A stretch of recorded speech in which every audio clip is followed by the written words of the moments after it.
Hi guys, welcome back to the Big Risk channel here with another update.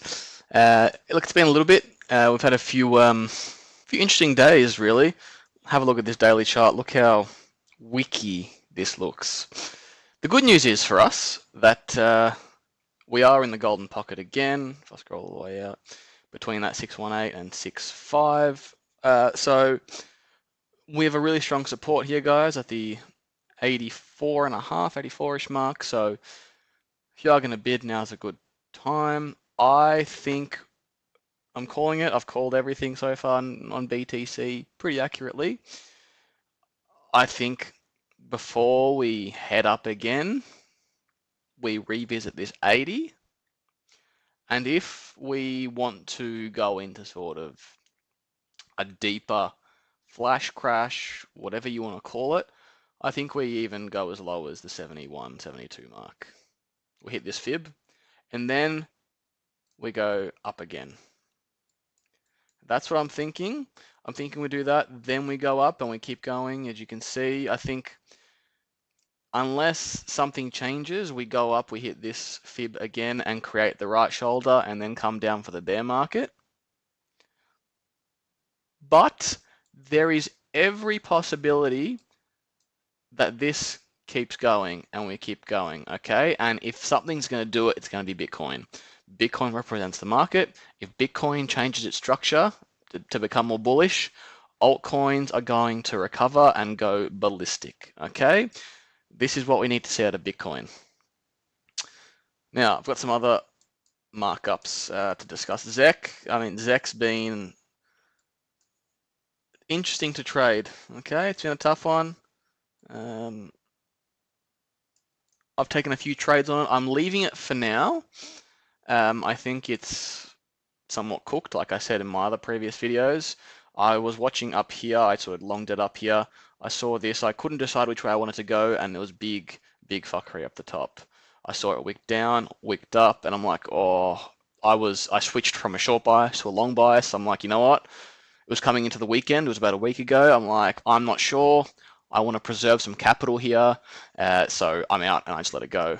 And then I watched it. Literally, I watched it like wick up to like almost 480, and like get everyone out that was short, and then come down. Like, it's just disgusting. This is a really crazy thing to trade. So I don't like holding this thing without being in front of my screen.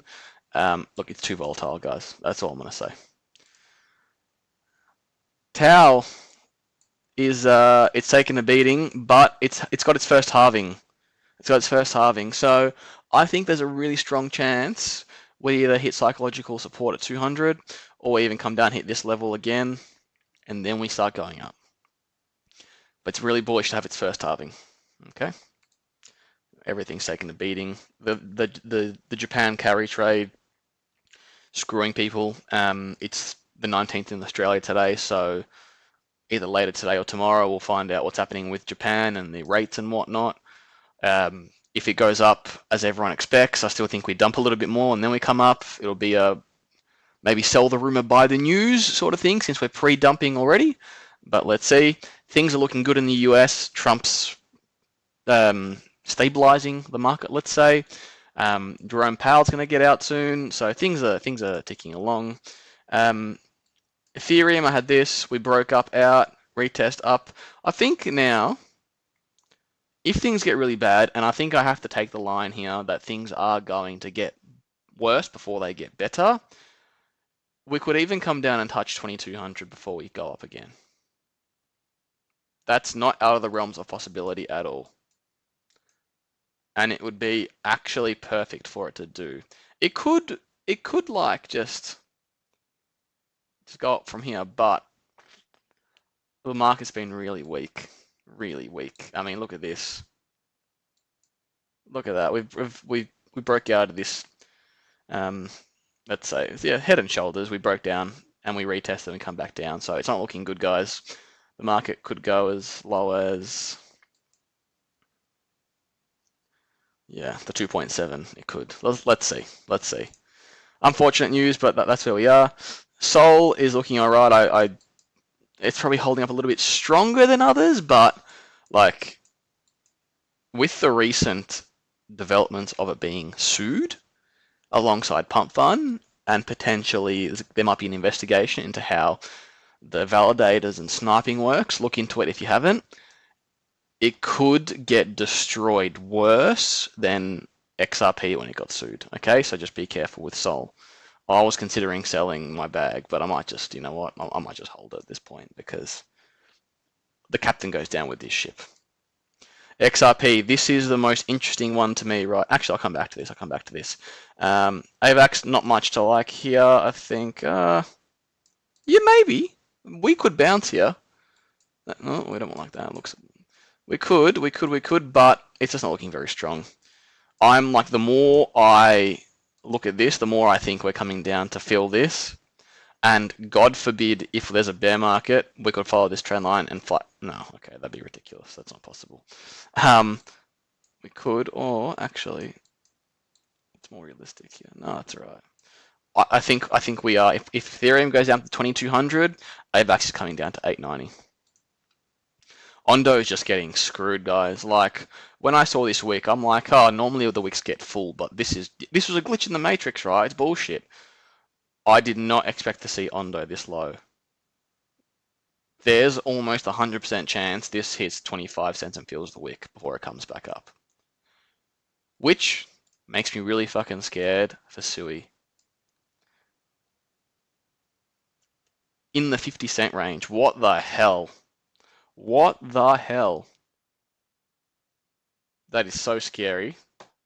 But the good news is, if that does happen, we are in crypto. Things move quickly.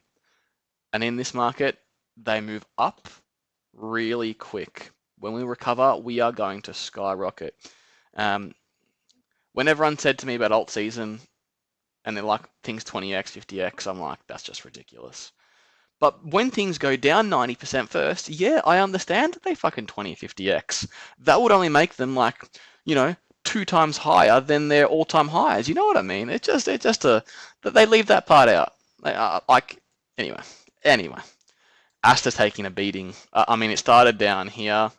You can't see it on this chart, but I think when most exchanges listed it, might have been around the 40, 50 cent mark. So I expect, that to happen soon. It's just given it all up. It's falling at the bottom. It's going to have a hard time. Now, XRP. I like this spot here for bidding. I really do. I've been saying this the whole time, like this channel, and this, if you go back, this chart, these exact lines have been on my screen for a while now. It would almost be rude, it would almost be irresponsible for me to be following this line 4 months and not put a bid in at 175. Roughly. Yeah, roughly 175. But the current conditions are shocking. There is every chance that, like, if it is a sell the rumor, buy the news, sell the rumor, buy the news, buy the result, then this is a good buy. But people are thinking that we are in strife, and if we're going to fill the wick, then XRP has a way to go. The most annoying bit about these wicks are different exchanges had different prices that day. Let's see what happens, guys. Unfortunately, I wish I had better news. If you are trading, a short bias is good right now, but honestly, I am being so careful personally. When I'm holding my trades, they're not for long. Like, you can't. This is a scalping market. So, look, XRP is looking sexy in my opinion. If I'm going to bid anything, it's going to be that. But let's see how we go with this Japan interest rate decision. I think it's sort of the last bit of news since we had inflation data come in really positively for the US. So strap in, let's see how we go. I'll see you on the other side. Hopefully it's in a better environment. Bye.